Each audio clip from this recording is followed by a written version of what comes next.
बिस्मिल्लाहिर्रहमानिर्रहीम। तमाम first year class के स्टूडेंट, जैसे कि चैप्टर नंबर 2 आपका मैट्रिसेस और डिटरमिनेंट्स के ऊपर है और क्लास फर्स्ट ईयर से रिलेटेड याद रखें कि बहुत सारी अब आपके इस चैप्टर में नई बातें आ गई हैं और वो तमाम बातें जो हैं आप कह सकते हैं कि कुछ ओ लेवल से और कुछ आपको लाहौर यानी कि पंजाब बोर्ड से वो बातें दी गई हैं जो कि वहाँ ऑलरेडी पहले से ही शामिल थी। तो इस बात का इस तरह से आपको फ़ायदा होगा कि कई बच्चे एंट्री टेस्ट की प्रिपरेशन करते हैं तो अच्छी खासी फीसें जो है वो कोचिंग सेंटर्स में अदा करते हैं, तो आप काफ़ी हद तक उससे बच सकेंगे क्योंकि अब इन्होंने बहुत सी ऐसी बातें जो ओ लेवल्स में आपके पंजाब बोर्ड के अंदर शामिल थी वो इस बुक में दे दी गई हैं। और जब भी एंट्री टेस्ट होते हैं मुख्तलिफ किस्म की यूनिवर्सिटी में तो यही इशू होता है कि कई ऐसी बातें होती हैं जो आपने पढ़ी नहीं होती और वो आपसे पूछते हैं। और इस प्रोसेस में ये होता है कि ओ लेवल वाला सिंध बोर्ड की बातों से नावाकिफ़ होता है, इसी तरह सिंध बोर्ड वाला ओ लेवल्स की बातों से नावाकिफ़ होता है, जिसकी वजह से वो पेपर करने में नाकाम रहते हैं या उनके नंबर कम आते हैं। इसकी वजह से उन्हें ढेरों पैसे एंट्री टेस्ट के लिए अदा करने पड़ते हैं। तो मेरी नज़र से ये MCQs वाला बहुत ज़्यादा इंपॉर्टेंट है। क्वेश्चंस तो यहाँ बनना इतना मुनासिब नहीं है, लेकिन एक्सरसाइज से बहुत से MCQs के पॉइंट्स हैं और कुछ ऐसे पॉइंट्स हैं जो कि हमारे पहले भी मौजूद थे और कई ऐसे पॉइंट्स दिए हैं जो कि फ़र्स्ट टाइम आपको पढ़ने पड़ेंगे। तो सबसे पहले स्टार्ट करते हैं कि टाइप ऑफ मैट्रिसेस से पहले कि मैट्रिक्स क्या होता है। तो मैट्रिक्स जैसे कि एक लार्ज ब्रैकेट होता है और उसके अंदर मुख्तलिफ किस्म के एलिमेंट्स दिए जाते हैं और एलिमेंट्स के अंदर जो है हॉरिजेंटल और वर्टिकली डिस्टेंस जो है वो तकरीबन सेम होता है। जो हॉरिजेंटल्स में दिए जाते हैं जैसे ये रो वाइज होते हैं, जैसे हॉरिजेंटल मीन्स हमारी जो अर्थ का एक लेवल होता है हॉरिजेंटल, और वर्टिकली जैसे बड़ी बड़ी बिल्डिंग्स होती हैं 90 डिग्री बना के, तो वर्टिकली जो है वो कॉलम्स होते हैं और हॉरिजेंटल जो है वो रॉज होती हैं। तो उसके बाद कई ऐसे मैट्रिसेस हैं जिनको आपको सिर्फ याद रखना है कि हमारे पास कॉलम मैट्रिक्स क्या होता है। तो सबसे पहले अगर हम बात करें तो इसके लिए हमें एक चीज़ सीखनी पड़ेगी कि हर मैट्रिक्स का एक ऑर्डर होता है और उस ऑर्डर के अंदर ये होता है कि पहले रॉ फिर उसके बाद बाय करके कॉलम लिखा जाता है। तो अगर एक मैट्रिक्स है, जैसे कि अगर हम इसकी बात करें तो हमारे पास यहाँ पे 2 रॉज और 3 कॉलम्स है, ठीक है। नीचे मैंने C1 और C2 लिखा जो कि जगह कम थी, लेकिन ये 3 कॉलम्स है। तो टोटल रॉज कितनी है हमारे पास, वो 2 हैं और बाय के बाद टोटल कॉलम कितने हैं, वो 3 हैं। तो यानी कि इस तरह का जिसमें रॉ 2 है और कॉलम 3 है और ये एक मैट्रिक्स है जिसका ऑर्डर है, जैसे एक घर का साइज होता है इसी तरह हर मैट्रिक्स का एक ऑर्डर होता है, जिसे 2/3 भी लिखा जा सकता था, कभी कभार 2 × 3 भी लिखा जा सकता है, लेकिन हरगिज़ 3 × 6 नहीं करना। यानी कि दोनों बातें एक जैसी हैं लेकिन दोनों अंदाज दिए जाते हैं। तो सबसे पहले जब इसको स्टार्ट करते हैं तो इसके लिए हमें ऑर्डर लेना आना चाहिए। अब ऑर्डर लेने के बाद अब आपको आगे की बातें समझ आना शुरू हो जाएंगी। अब जैसे कि ये कॉलम मैट्रिक्स है, तो बुनियादी तौर पे हमारे पास कॉलम मैट्रिक्स जो है वो उस सूरत में होगा कि जब आपका जो कॉलम है यानी कि आपका वर्टिकल जो लेंथ है वो एक ही बन रही होगी, यानी एक ही कॉलम बन रहा होगा, तो इस सूरत में ये कॉलम मैट्रिक्स कहलाएगा। लेकिन नंबर 2 के बाद मैंने सबसे लास्ट में रॉ मैट्रिक्स लिखा है क्योंकि मैं भूल गया था यहाँ पे लिखना। तो हमारे पास नंबर 9 जैसे रॉ मैट्रिक्स है, तो अगर आपके पास एक ही रॉ है और कॉलम बेशक आपके 3 हो 4 हो या 5 हो, जितने भी कॉलम हो, तो रॉ अगर एक है तो रॉ मैट्रिक्स कहलाएगा, अगर आपका कॉलम एक ही है तो वो कॉलम मैट्रिक्स कहलाएगा। इसके बाद बात आती है स्क्वायर मैट्रिक्स। तो स्क्वायर मैट्रिक्स जैसे आपको पता है कि कोई भी ट्राइंगल के अंदर शेप होती है तो उसकी चारों साइड आपकी इक्वल होती है। तो याद रखें कि जब आपकी रॉ और कॉलम दोनों आपस में इक्वल होंगे तो इस सूरत में तमाम मैट्रिक्स जो है वो स्क्वायर मैट्रिक्स कहलाते हैं। इसी तरह यानी कि जैसे कि हमने ऊपर एक ऑर्डर पता किया था कि उसका ऑर्डर था 2/3, तो याद रखिए कि रॉ और कॉलम आपस में अगर इक्वल है, अभी तो इक्वल नहीं थी यहाँ पे जो हमने नोट किया था, अगर इक्वल है तो स्क्वायर मैट्रिक्स है। अगर रॉ और कॉलम आपस में इक्वल नहीं है तो वो जो इससे कि हम अभी पढ़ रहे हैं कि वो आपके पास रॉ और कॉलम बराबर होगा तो स्क्वायर मैट्रिक्स होगा। और रेक्टेंगुलर चूंकि नंबर 4 पे लिखा हुआ है, अगर रॉ और कॉलम दोनों आपस में इक्वल नहीं होते तो आपके पास ये रेक्टेंगुलर मैट्रिक्स कहलाएगा। तो याद रखें कि ये सारे वर्डिंग में भी दिए जा सकते हैं MCQs के लिहाज से या मैट्रिक्स दे के पूछे जा सकते हैं, लेकिन ये सारी आम बातें हैं जो पहले भी पढ़ाई जाती थी अभी भी है। अब आते हैं कि हमारे पास डायगोनल मैट्रिक्स होता है। अब डायगोनल मैट्रिक्स में ये होता है कि एक ये आपकी डायगोनल पोजीशन के ऊपर जैसे 2 1 6 है, तो याद रखिए कि हमारे पास हम तीनों को कंबाइन लेके चलते हैं, डायगोनल मैट्रिक्स, स्केलर मैट्रिक्स और यूनिट मैट्रिक्स। अब इन तमाम के अंदर ये जो आपकी डायगोनल पोजीशन है ये वाली, इसके अलावा तमाम एलिमेंट्स जो हैं वो 0 0 होंगे। तो ये तीनों मैट्रिक्स जो हैं वो याद रखें कि एक मतलब एक के स्क्वायर मैट्रिक्स होते हैं। स्क्वायर का मतलब है रॉ और कॉलम आपस में इक्वल होते हैं, लेकिन अगर ये डायगोनल वाइज अगर ये नंबर डिफरेंट है जैसे 2 1 6, बाकी तमाम नंबर 0 है, तो इस सूरत में हम इसे डायगोनल मैट्रिक्स कहेंगे। और अगर ऐसा नहीं होगा, जैसे यहाँ 0 नहीं है, तो ये फिर स्क्वायर मैट्रिक्स कहलाएगा, जो कि रो और कॉलम आपके बराबर है। अभी भी ये स्क्वायर मैट्रिक्स की खासियत रखता है, लेकिन ऐसी सूरत में कि जब ये डायगोनल वाइज नंबर डिफरेंट हो, बाकी सारे 0 हो, तो डायगोनल मैट्रिक्स कहलाएगा। अब जैसे स्केलर मैट्रिक्स बहुत ज़्यादा आपके पेपर्स के अंदर पूछा जाता है इंटर लेवल पे, कि अगर ये 5 5 5 है, यानी कि अगर एक जैसा है और एक जैसे में आपके पास जो है वो दिया हुआ है और बाकी सारे एलिमेंट 0 0 है, तो इस सूरत में ये डायगोनल मैट्रिक्स के बजाय ये स्केलर मैट्रिक्स कहलाएगा। और यूनिट मैट्रिक्स में ये होता है कि जैसे यहाँ 5 5 सेम तो है, लेकिन 1 की सूरत में अगर दिया जाए तो फिर ये स्केलर नहीं बल्कि यूनिट मैट्रिक्स कहलाएगा। तो ये तीनों जो है वो एक ही जैसी बातें के हामिल है। अलबत्ता ये है कि यहाँ पे 1 की सूरत में होना यूनिट या आइडेंटिटी मैट्रिक्स भी कहते हैं। अगर 1 के अलावा सेम है तो आपके पास ये आपके पास स्केलर कहलाएगा, और अगर ये सारे नंबर डिफरेंट है तो ये डायगोनल्स कहलाएगा। और नल मैट्रिक्स इस सूरत में होता है कि अगर ऑल एलिमेंट्स आपके 0 हों तो नल मैट्रिक्स कहलाता है। या अब जो है वो कई ऐसी नए मैट्रिक्सेस आपकी खिदमत में पेश किए गए हैं जो कि पहले आपके पास सामने नहीं थे और आपने नहीं पढ़े थे। अब टाइप ऑफ मैट्रिसेस में मजीद जो है मैट्रिक्स है, वो एक्चुअली ए का ट्रांसपोज लेने पे अगर वो दोबारा ए मैट्रिक्स आ जाता है तो वो आपके पास मैट्रिक्स कहलाता है। और इसको एक्सप्लेन करने के लिए कुछ एक एग्जांपल आपके सामने ली हुई है कि ए का अगर ट्रांसपोज लेते हैं तो सिर्फ ट्रांसपोज लेना अलग बात है, लेकिन ट्रांसपोज में कुछ ऐसी बातें आ जाना कि वो प्रॉपर्टीज़ बहुत सारी दी हुई हैं, तो बाय नेम हमें फिर उसको समझना पड़ेगा। लेकिन सिंपल अगर हम ट्रांसपोज समझे तो आप इस पेज पे आ जाए। तो याद रखें कि अगर ए मैट्रिक्स, जैसे कि यहाँ पे मैंने आपको कॉन्सेप्ट क्लियर करने के लिए एक रेक्टेंगुलर टाइप का मैट्रिक्स लिया हुआ है, ताकि मैं आपको समझा सकूं कि ट्रांसपोज सिर्फ अगर ट्रांसपोज लिया जाता है तो कैसा होता है। और ये मेरे सामने बेहतरीन मिसाल है। अगर मैं ये रेक्टेंगुलर को डिस्कस कर रहा हूँ तो मुझे आगे आसानी होगी आपको समझाते हुए। याद रखें कि जब ए मैट्रिक्स दिया जाता है तो रॉ को कॉलम के अंदर बदल दें, यानी कि जैसे मैं यहाँ पे R1 R2 लिख रहा हूँ, तो यहाँ पे मैंने R1 को कॉलम की जगह लिख दिया और R2 को सेकंड कॉलम की जगह लिख दिया है। तो ऐसे प्रोसेस को हम ट्रांसपोज कहलाते हैं। जैसे ए के ऊपर अगर हम टी लिख दें तो ये ट्रांसपोज कहलाता है। तो जैसे 1 2 3 रो वाइज लिखा है तो हमने 1 2 3 कॉलम वाइज लिख दिया। इसी तरह 0 5 7 लिखा है तो सेकंड हमने कॉलम बना के 0 5 7 लिख दिया है। तो ये एक ट्रांसपोज है। लेकिन याद रहे कि ए के बाद जब हम ए का ट्रांसपोज ले रहे हैं तो इस सूरत में हमारे पास दोनों मैट्रिक्स का ऑर्डर भी चेंज हो रहा है और उसमें एलिमेंट भी जो है वो चेंज हो चुके हैं।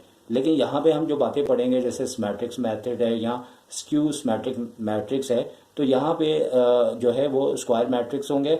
और स्क्वायर का मतलब है कि जैसे हमने पीछे पढ़ा कि रो और कॉलम बराबर होंगे।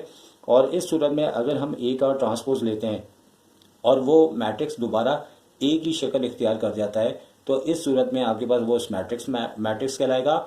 और स्क्यूस मैट्रिक्स उस सूरत में कहलाएगा कि जब आप अगर ट्रांसपोज ले रहे हैं और लेने के बाद आप नेगेटिव कॉमन लेने के बाद ए मैट्रिक्स आता है, तो उस सूरत में आपका स्क्यूस मैट्रिक्स आएगा। और ये मैं आपको एक्सप्लेन भी करता हूँ, लेकिन एक्सप्लेन से पहले ये याद रखें कि अगर बाय नेम आपको दे रहे हैं कि मैट्रिक्स कैसे होंगे, तो आपने ये बात नोट करनी है कि इस प्रोसेस को मैट्रिक्स कहेंगे। ए का ट्रांसपोज इक्वल टू ए। इसी तरह ए के ऊपर ट्रांसपोज के बाद अगर इक्वल टू -a होगा तो स्क्यू का लफ्ज एक्स्ट्रा आ जाएगा इस मैट्रिक्स के साथ। अब आइए आपको इस चीज़ को हम एक्सप्लेन करते हैं। एक मैंने और एग्जाम्पल ली है जिसमें ए मैट्रिक्स मैंने लिया हुआ है, और जैसे मैं ए का ट्रांसपोज लेता हूँ तो मेरे पास दो बातें हो सकती थी। या तो ए का ट्रांसपोज लेने के बाद दोबारा ए बन जाता, या फिर ट्रांसपोज लेने के बाद तमाम एलिमेंट्स की साइन नेगेटिव होती और नेगेटिव कॉमन लेने के बाद मेरा ए मैट्रिक्स आ जाता। तो यहाँ देखते हैं क्या हुआ कि जैसे ही मैंने ए मैट्रिक्स का ट्रांसपोज लिया, यानी 0 -4 और 1 को रॉ की जगह मैंने कॉलम में लिखा, और कॉलम में लिखने के बाद मैंने दोबारा इसको चेक किया, तो दो बातें हो सकती थी। या तो इसका ट्रांसपोज लेने के बाद, बल्कि तीन बातें हो सकती थी कि ए का ट्रांसपोज लेने के बाद या तो बिल्कुल ही डिफरेंट शक्ल आती, तो वो ना तो मैट्रिक्स कहलाती ना वो स्क्यूज मैट्रिक्स कहलाता। लेकिन जैसे ही मैंने रॉ को कॉलम में चेंज किया तो मैं इन दोनों मैट्रिक्स में देख रहा हूँ, तो सिर्फ ये इसमें फ़र्क आ रहा है कि यहाँ पे हर एलिमेंट की जो साइन है ए ट्रांसपोज में वो डिफरेंट हो गई है। अगर तो बिल्कुल सेम आती तो हमारा ए का ट्रांसपोज इक्वल टू ए यानी कि मैट्रिक्स कहलाता। लेकिन यहाँ चूँकि हम जैसे ही हम नेगेटिव कॉमन लेंगे तो हमारे पास ए मैट्रिक्स यहाँ पे बन जाएगा, तो लिहाजा नेगेटिव कॉमन लेने के बाद जैसे ही -a आता है तो हम इसे स्क्यू मैट्रिक्स कहेंगे। और बगैर नेगेटिव कॉमन लेते हुए अगर ए मैट्रिक्स आता है तो वो आपका मैट्रिक्स कहलाएगा। और अगर बिल्कुल डिफरेंट आता है जैसे मैंने ऊपर बताया था तो फिर वो ना तो स्क्यू होगा ना मैट्रिक्स होगा। अच्छा, अब नंबर नेक्स्ट पे आ जाते हैं। तो यहाँ पे निल पोटेंट मैट्रिक्स दिया हुआ है, जो जैसे कि नामों से भी आपको पता है कि काफ़ी इनके नाम भी याद रखना मुश्किल है, तो इसी तरह से आपको इसका काम भी याद रखना है। तो याद रखें कि इसमें क्या होगा कि अगर हम ए का square equal to null matrix आ जाए या फिर ए का क्यूब लेने पे आपके पास नल मैट्रिक्स आ जाए, यहाँ पे नल मैट्रिक्स ओ को रिप्रेजेंट कर रहा है और यहाँ पे एक इंडेक्स का भी कॉन्सेप्ट है, तो इसको भी हम आपको एग्जाम्पल में समझाते हैं। जैसे निलपोटेंट मैट्रिक्स के बारे में बात कर रहे हैं, तो हमने एक ए मैट्रिक्स लिया है और आपके लिए टाइम बचाने के लिए हमने खुद ही ये मेहनत करके ए स्क्वायर का मतलब है ए इंटू ए, यानी पहला मैट्रिक्स अगर आपने मैट्रिक के अंदर या 9th क्लास के अंदर ये टॉपिक पढ़ा है तो आपको पता है कि first matrix row wise multiply होता है, सेकंड कॉलम वाइज होता है, यानी कि 1 को 1 से, 2 को 1 से मल्टीप्लाई करना, 3 को -1 से मल्टीप्लाई करना, तो ये हमारे पास टर्म आ जाएगी। इसी तरह फर्स्ट रो को दोबारा सेकंड कॉलम से मल्टीप्लाई करना है, फिर फर्स्ट रो को थर्ड कॉलम से मल्टीप्लाई करना है और ऐसे ही करते करते हमने पूरा सॉल्व करना है। और सॉल्व करते हुए अगर हर एलिमेंट आपके पास 0 हो जाता है और ए स्क्वायर इक्वल टू 0 आ जाता है तो ये बात प्रूव हो जाती है कि A square is equal to 0 means null matrix, तो आपके पास ये निलपोटेंट मैट्रिक्स आ जाता है। लेकिन यहाँ पे जैसे देख रहे हैं कि मैंने ए के ऊपर 3 पावर भी लिखी है। एक्चुअली होता है इस तरह है कि इसके अंदर बाद ए को ए से मल्टीप्लाई करते हैं तो हमारे पास ये जो मैट्रिक्स है ये नल मैट्रिक्स नहीं बन पाता, फिर हम एक बार और इसको ए से मल्टीप्लाई करते हैं और ए से करने के बाद अगर वो 0 0 हो जाए तो फिर ये ए क्यूब इज इक्वल टू 0 के हिसाब से ये हमारे पास निलपोटेंट मैट्रिक्स बन जाता है। और कभी कभार हो सकता है कि इससे भी ज़्यादा आपको, यानी जैसे ये हमारे पास तो 0 0 आ चुका है, लेकिन फर्स्ट करें ये 0 0 नहीं आता तो हम दोबारा इसको ए से मल्टीप्लाई करते हैं और जब तक कि वो 0 0 नहीं आता वो ये प्रोसेस चलता रहता। तो अब जैसे बुक के अगर आप क्वेश्चन करें तो वहाँ पे 2 बातें आती है कि एक तो हमें इस शक्ल को प्रूव करना होता है और दूसरा ये कि हमें इंडेक्स बताना होता है। याद रखें कि अगर ए को ए से मल्टीप्लाई करें तो यानी कि ए के ऊपर अगर स्क्वायर आ रहा है तो इसका इंडेक्स 2 कहलाएगा। अगर ए के ऊपर 3 आ रहा है यानी कि ए को अगर 3 टाइम मल्टीप्लाई करते हुए हमारे पास नल मैट्रिक्स आ रहा है तो इसका इंडेक्स 3 कहलाएगा। अब दोनों सूरतों में ये पूछा जा सकता है कि आपको निलपोटेंट मैट्रिक्स देने के बाद या ये शक्ल A square is equal to null matrix या A cube equal to null matrix देते हुए हो सकता है जैसे ये सारे नाम ऊपर दिए हैं या नीचे हम जो पढ़ेंगे वो नाम दिए जाए तो आपको पता होना चाहिए और इसमें इंडेक्स का भी पता होना चाहिए। अच्छा, अब इसके बाद बात आगे बढ़ाते हैं तो हमारे पास ये आ जाता है पीरियोडिक मैट्रिक्स। तो जैसे पीरियोडिक मैट्रिक्स का लफ्ज़ से ही पता लग रहा है कि इसके अंदर जैसे ए को अगर जैसे ऊपर हमने ए को ए से मल्टीप्लाई किया था तो यहाँ पे भी करना है कि अगर हम ए को ए से मल्टीप्लाई करते हैं यानी कि ए स्क्वायर को अगर वो ए मैट्रिक्स आ जाता है तो फिर वो पीरियोडिक मैट्रिक्स कहलाता है। और बुक के अंदर यहाँ पे इस तरह से भी रिप्रेजेंट किया हुआ है कि ए के ऊपर k+1 लिखा है और k असल में हमारे पास पीरियड है। अगर हम 1 टाइम करें और 1 ऐड करें यानी कि अगर a का स्क्वायर बन रहा है तो a आ रहा है, या फिर जैसे हमने ऊपर भी बात की थी कि कभी कभार a को 3 टाइम मल्टीप्लाई करके a आएगा या 4 टाइम करके मल्टीप्लाई करके a आएगा, तो वहाँ पे नल मैट्रिक्स आ रहा था, यहाँ पे a आएगा। तो यानी दोनों के अंदर यही फ़र्क है कि यहाँ पे नल मैट्रिक्स आ रहा है, यहाँ पे दोबारा a बन जाएगा। लेकिन a मल्टीप्लाई a की सूरत में भी बन सकता है यानी कि a स्क्वायर में, a क्यूब में या a की पावर 4 में। लेकिन यहाँ पे ये याद रखना है कि अगर a की पावर फर्स्ट करें 4 पे a आ रहा है तो इसका जो पीरियड है वो k पीरियड यानी कि जो भी पावर होगी उससे 1 नंबर कम बताया जाएगा। जैसे अगर a की पावर 4 इक्वल टू a आ रहा है तो इसका k मतलब पीरियड जो है वो 3 कहलाएगा, क्योंकि यहाँ पे k+1 है, k+1 तो आना है। यानी कि आपने सिंपल ये कि जैसे ऊपर इंडेक्स की बात हो रही थी तो 2 था तो 2 आ रहा है, 3 है तो यहाँ पे पीरियड के अंदर अगर 2 आएगा तो 1 आपने पीरियड लिखना है, अगर 4 आता है 3 लिखेंगे, 3 आता है तो 2 लिखेंगे। उम्मीद है कि ये बात आप समझ चुके होंगे। जबकि इसकी मल्टीप्लाई मैं आपको नहीं बता रहा, करके भी नहीं बता रहा, क्योंकि मेरी इस वीडियोस का मकसद है कि कम टाइम में आपका मोबाइल कम से कम डाउन हो, कम से कम आपका टाइम यूज़ हो। और जैसे कि यहाँ पे मैंने मल्टीप्लाई करके बताया था, यकीनी तौर पे यहाँ मल्टीप्लाई करते हुए नल मैट्रिक्स आ रहा है तो यहाँ मल्टीप्लाई करते हुए ए मैट्रिक्स दोबारा आ जाएगा, जो कि तमाम अक्लमंद बच्चे यूट्यूब में ज़्यादातर वही बच्चे जो कि कम टाइम में सीखना चाहते हैं तो वो यकीनी तौर पे इसी बातों को वो लाइक करते हैं। तो ए स्क्वायर अब यहाँ पे आ जाते हैं, ए का स्क्वायर यानी ए को ए से मल्टीप्लाई करें और ए आ जाए जैसे कि ऊपर दिया हुआ है तो आपका आइडेम्पोटेंट मैट्रिक्स कहलाएगा। अगर नहीं आता तो फिर ये आइडेम्पोटेंट मैट्रिक्स नहीं कहलाएगा, इनवॉल्यूटरी मैट्रिक्स आपके पास कहलाएगा। और इसके बाद तो नेक्स्ट मैट्रिक्स के ऊपर बात करते हैं तो हर्मिटियन मैट्रिक्स है या फिर स्क्यू के नाम से है। यहाँ पे एक्चुअली इस तरह के अगर ए का हम कॉन्जुगेट लें और उसके बाद ट्रांसपोज लेने के बाद ए आ जाए, और या फिर जैसे कि ऊपर हुआ है कि ए का कॉन्जुगेट लें और ट्रांसपोज लें और -a आ जाए, तो यानी कि इस सूरत में अगर a आता है तो आपके पास हर्मिटियन मैट्रिक्स कहलाएगा। नहीं तो स्क्यू के नाम से अगर नेगेटिव के अंदर आता है तो इसके ऊपर आपको एक अदद हमें एग्जाम्पल दे के समझा देना बेहतर होगा, चूँकि ऊपर वाले फिर भी बआसानी समझ में आ जाते हैं। और जैसे कि कहा कि ये तमाम के तमाम MCQs के लिहाज से इंपॉर्टेंट है, और ना सिर्फ इंटर के अंदर बल्कि एंट्री टेस्ट के अंदर भी ये बहुत ज़्यादा इंपॉर्टेंट है। तो हम इसको आगे तो यहाँ पे हमारे पास जो नई बुक आई है उसमें एक 10 क्वेश्चंस हैं, जिसके अंदर आपको बताना है कि ये हर्मिटियन या फिर स्क्यू के नाम से हैं। तो हमें एक मैट्रिक्स दिया है, तो याद रखें कि सबसे पहले अगर हम इसकी कंडीशन लेते हैं तो ए का कॉन्जुगेट अगर हम लेते हैं तो याद रखें कि ये बाकी तमाम मैट्रिक्स से डिफरेंट है, इसीलिए मैं आपको एक्सप्लेन भी कर रहा हूँ बुक का एक क्वेश्चन कि ए का अगर हम कॉन्जुगेट लेते हैं तो याद रखें कि जो आयोटा वाले नंबर्स हैं उनकी साइनें चेंज हो जाएंगी। जैसे 1 पे कोई फ़र्क नहीं आ रहा, माइनस आयोटा है तो प्लस आयोटा हो गया, -1 लिखा है वो कोई चेंज नहीं है चूँकि ये रियल पार्ट है, प्लस आयोटा है तो ये माइनस आयोटा हो गया। इसी तरह हमने तमाम को किया। उसके बाद ट्रांसपोज लेना है, यानी कि जो रॉ है वो कॉलम में चेंज हो जाएंगे। तो जैसे हम ये प्रोसेस कर रहे हैं तो अगर हम इन दोनों मैट्रिक्स को देखते हैं तो हमारे पास ये बिल्कुल सेम नहीं आ रहे, क्योंकि 1 तो मैच हो रहा है, लेकिन आपके पास ये माइनस आयोटा है तो यहाँ पे क्या है, प्लस आयोटा है। तो इससे हमने इसका ट्रांसपोज लिया, तो ट्रांसपोज के बाद हमारे पास ए मैट्रिक्स जो है देखते हैं कि बिल्कुल सेम टू सेम आया है। तो 1 माइनस आयोटा, फिर उसके बाद -1 प्लस आयोटा, तो यहाँ पे हमारे पास बिल्कुल सेम नहीं आया, और ये थर्ड पार्ट था इसका।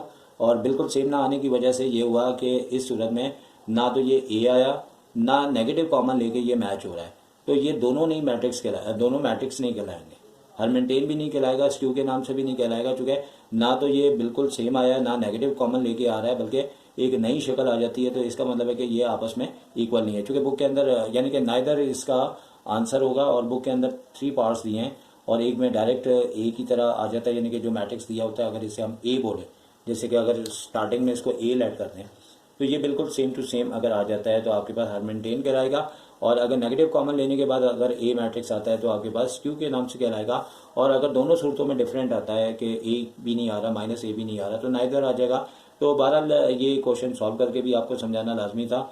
एक इसके बाद लास्ट 11 क्वेश्चन है, वो भी क्योंकि हमारे इस पूरे लेक्चर से वो नहीं हो सकता जब तक कि हम उसे समझाएं नहीं। यहाँ पे 11 क्वेश्चन है जिसमें कहा है कि find the real number x y z such that the matrix A is the Hermitian matrix है। तो यहाँ पे हमने पहले जैसे कि इस फॉर्म के अंदर लेके आना है, तो हमने ए का जैसे हमने नेगेटिव लिया, नेगेटिव मीन्स कॉन्जुगेट लिया, तो हमने आयोटा वालों की साइनों को सबको बदल दिया, ठीक है, आप देख सकते हैं। फिर टी जैसे ही लगाया हमने रॉ को कॉलम में बदल के ट्रांसपोज कर दिया। अब चूँकि यहाँ पे हमारे पास जो कंडीशन है वो ए का कॉन्जुगेट लेके ट्रांसपोज इक्वल टू ए के इक्वल हम इसे ले सकते हैं, ठीक है। और जैसे ही हम इसको ए के इक्वल ले लें तो यहाँ पे हमें करना है इस तरीके से, जैसे यहाँ पे 3 है तो यहाँ 3 लिखा हुआ है, तो अब ये देखना है कि कहाँ पे x, कहाँ पे y, कहाँ पे z है। अगर हम 2 जगह देखते हैं, जैसे यहाँ पे अगर x है और यहाँ पे 3 लिखा है तो यहाँ +2 आयोटा है, यहाँ पे 2 आयोटा है, तो we get the x equals to 3 हो जाएगा। और यहाँ से भी हम चाहते तो ले सकते थे -2 आयोटा सेम है, x 3 के इक्वल है तो यहाँ से भी वो 3 आ जाता। अब y को अगर हम देखते हैं तो y हमारे पास 0 आ रहा है, लेकिन y से पहले हम z को देख लेते हैं ताकि दोनों एक जैसे हैं। आप जैसे यहाँ 1 - z आयोटा लिखा हुआ है, तो यहाँ पे अगर आप देखें तो 1 - x आयोटा लिखा है, तो 1 तो सेम है। तो इस तरीके से -z आयोटा और माइनस के x आयोटा को हम एक साथ नोट कर लेंगे। और चूँकि दोनों नेगेटिव है तो नेगेटिव नेगेटिव तो कैंसिल हो जाएंगे, और होने के बाद हमारे पास जो प्रोसेस होगा वो आयोटा से आयोटा कैंसिल हो जाएगा, चूँकि z इक्वल्स टू x या x इक्वल्स टू z है। चूँकि z फाइंड आउट कर रहे हैं तो x हमारे पास ऊपर 3 आ चुका है, तो हम इसे 3 लिख देंगे। और y की अगर बात करते हैं तो -y आयोटा और यहाँ पे +y आयोटा है। अगर दोनों की साइन सेम होती तो ये फिर हमारे पास अनडिफाइंड हो जाता, क्योंकि हमने एक दूसरे के इक्वल लिया, आयोटा कैंसिल हुआ, और जब ये y इधर आया तो ये -2y हो गया और यहाँ पे 0 है, तो y की वैल्यू हमारे पास 0 आ गई। इस तरीके से हमने आपको शॉर्ट टाइम में आपको बेहतर करके समझाने की कोशिश की। इसी के साथ आपसे इजाज़त चाहेंगे। टेक केयर, अल्लाह हाफ़िज़।